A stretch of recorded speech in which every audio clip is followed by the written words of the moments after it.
Hello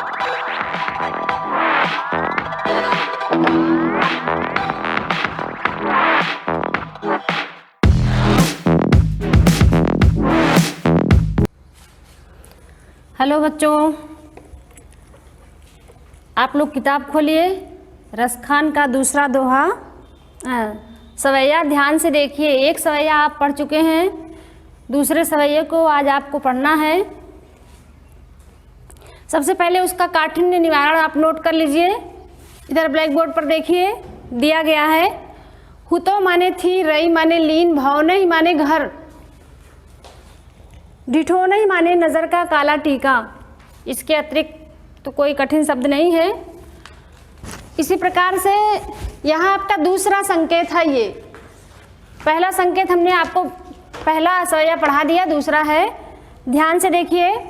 और मेरे साथ, जैसा कि आप पहले सवैये में गाए थे, ठीक वैसे ही सस्वर वाचन करेंगे मेरे साथ।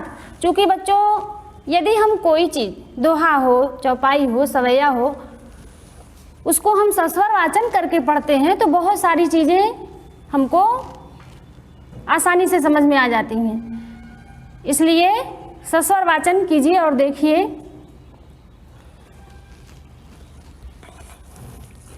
आजू गई ही तो भोरे ही हो, रस खानी रही वही नंद के भव नहीं।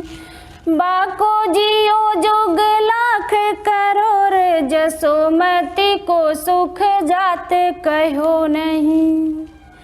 तेल लगाई लगाई के अंजन, भौहे बनाई बनाई ढिठो नहीं। डारी हमेलन हारे निहारत, वारत जो पूछे कारत छौ नहीं। बात समझ में आई बेटा?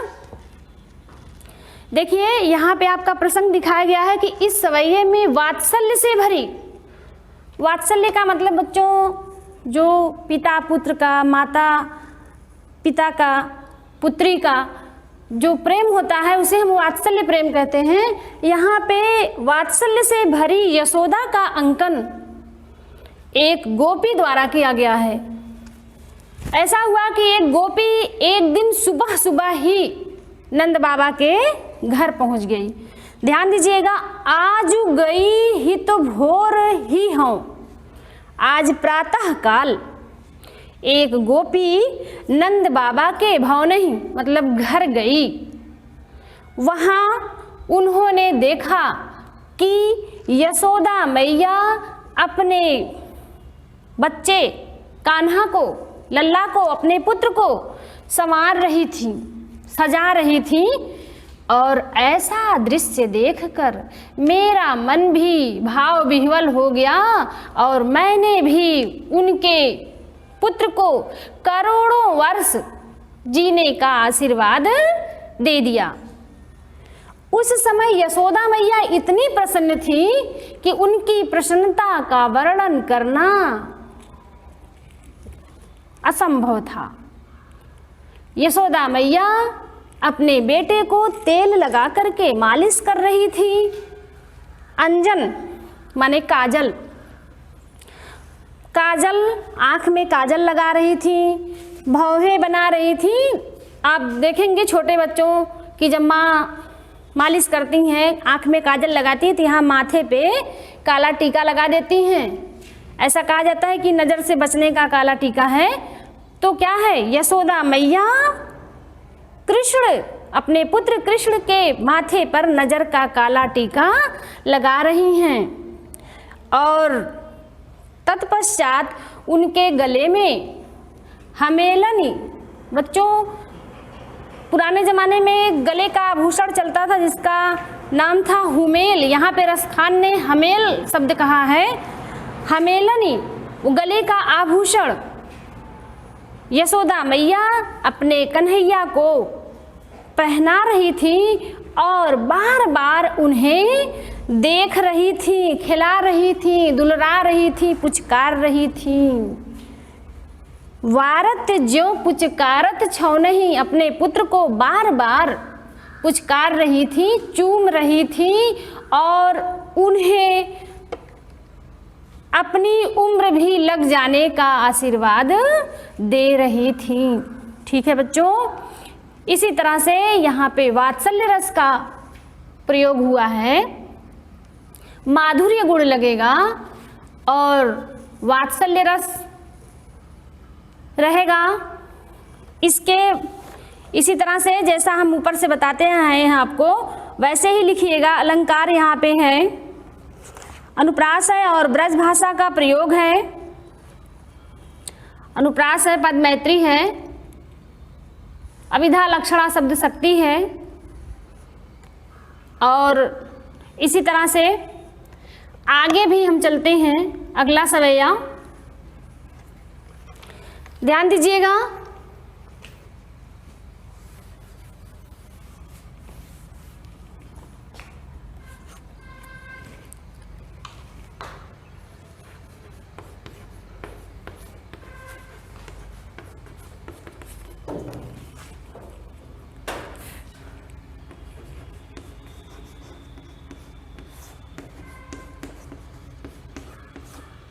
यहाँ पे देखिए, धूरी भरे डाट डाट माखन रोटी। ठीक वैसे ही हम आपको शब्दार्थ बताते चलते हैं, नोट करते चलिए।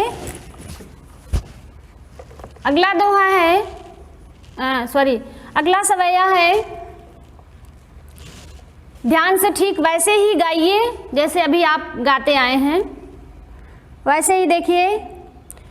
धूरी भरे अति शोभित श्याम जू, तैसी बनी सिर सुंदर चोटी। खेलत खात फिर अगना, पग पैजनी बाजती पीरी कछोटी।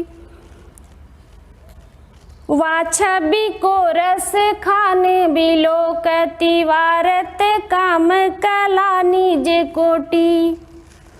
काग के भाग बड़े सजनी, हरी हाथ से ले गयो माखन रोटी। वाह रस खान कवि क्या वर्णन किए हैं बेटा, ध्यान से देखिएगा। वहाँ तो श्री कृष्ण जब छोटे थे, पालने में झूलते थे, उस दृश्य का वर्णन था। और जब और कुछ बड़े हो गए, दौड़ने धूपने का काम करने लगे, उस समय का वर्णन यहाँ पे रसखान कवि कह रहे हैं।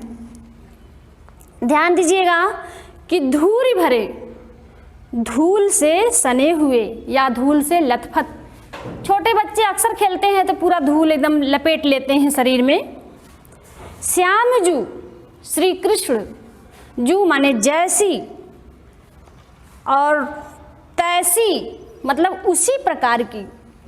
यहाँ पे ब्रज भाषा का प्रयोग है। सुंदर चोटी उनके सिर पर बंधी हुई है। खेलत खात, खेलते हुए वह कहाँ फिर रहे हैं, फिरना मतलब चलना। पग पैजनी बाजत, जब वो फिर रहे हैं, इधर उधर टहल रहे हैं, तो क्या है बच्चों, उनकी पैजनी बज रही है। पीरी माने पीली, कछोटी माने काछनी, कमर में जो बच्चों को लंगोटा पहनाया जाता है। यशोदा मैया यहाँ पीले रंग का लंगोटा पहना रखी हैं कान्हा को। वा छवि, छवि माने दृश्य, रसखान माने रसखान कवि का नाम है। बिलोकत माने देखते ही बनता है। वारत माने न्यौछावर कर देते हैं, स्वयं को वार देते हैं। काम कला यानी कामदेव, देवताओं में सबसे सुंदर काम देवता अपनी सुंदरता के लिए प्रसिद्ध है बच्चों। वह भी अपनी सुंदरता श्री कृष्ण के ऊपर वार देते हैं। काग माने कौवा, वह बड़ा भाग्यशाली था। भाग माने भाग्यशाली। सजनी हे सखी, सजनी माने सखी। हरि माने ईश्वर। हाथ से माखन और रोटी। ध्यान दीजिएगा बच्चों, सारे शब्दार्थ हमने आपको बता दिए। अब आप मिलाकर व्याख्या मेरे साथ ध्यान दीजिए, देखिए। धूरी भरे अति शोभित श्यामजू, यहाँ पे धूल से सने हुए श्री कृष्ण कहाँ खेल रहे हैं बच्चों? नंद बाबा के आंगन में खेल रहे हैं। और जितने सुंदर खेलते हुए श्री कृष्ण दिखाई दे रहे हैं, ठीक उतनी ही सुंदर उनके सिर पर चोटी भी बनाई गई है। वे खेलते खाते हाथ में माखन रोटी लिए आंगन में इधर उधर खेलते हुए बहुत ही सुंदर लग रहे हैं। यशोदा मैया ने उनको कमर में पीले रंग की काछनी या लंगोटा पहना रखी हैं और पाँव में पग पैजनी, पग माने पैर, पैजनी माने पाजेब, एक तरह से पायल जिसमें घुंघरू लगे होते हैं, वो जैसे जैसे दौड़ रहे हैं उनके पैरों की पैजनी भी वैसे वैसे बज रही थी।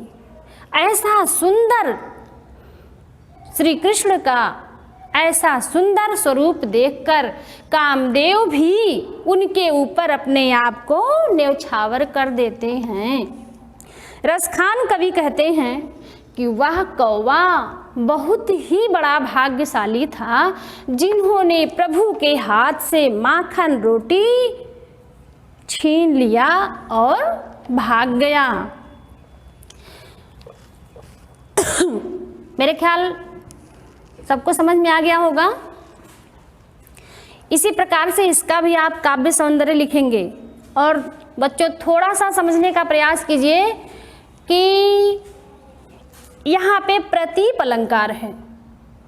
चूँकि कामदेवता उपमा दी जाती है कामदेव के समान सुंदर, लेकिन यहाँ कामदेव फीके पड़ गए और श्री कृष्ण उनसे ऊपर हो गए, इसलिए उपमेय को उपमान और उपमान को उपमेय बनाया गया है। उपमा का ठीक उल्टा प्रतीप अलंकार होता है। प्रतीप अलंकार है, अनुप्रास अलंकार है, शांत रस है, भक्ति रस भी कह सकते हैं, प्रसाद गुण है, लक्षणा शब्द शक्ति है। इसके अतिरिक्त जो भी कुछ आपको समझ में ना आए आप कमेंट बॉक्स में ज़रूर डालिए और ध्यान दीजिए कि जितना हम पढ़ाते चल रहे हैं उतना आप नोट्स कंप्लीट कीजिए, अन्यथा इसके बाद यदि आप ऐसा नहीं करेंगे तो हम अगला वीडियो आपको नहीं शेयर करेंगे। धन्यवाद।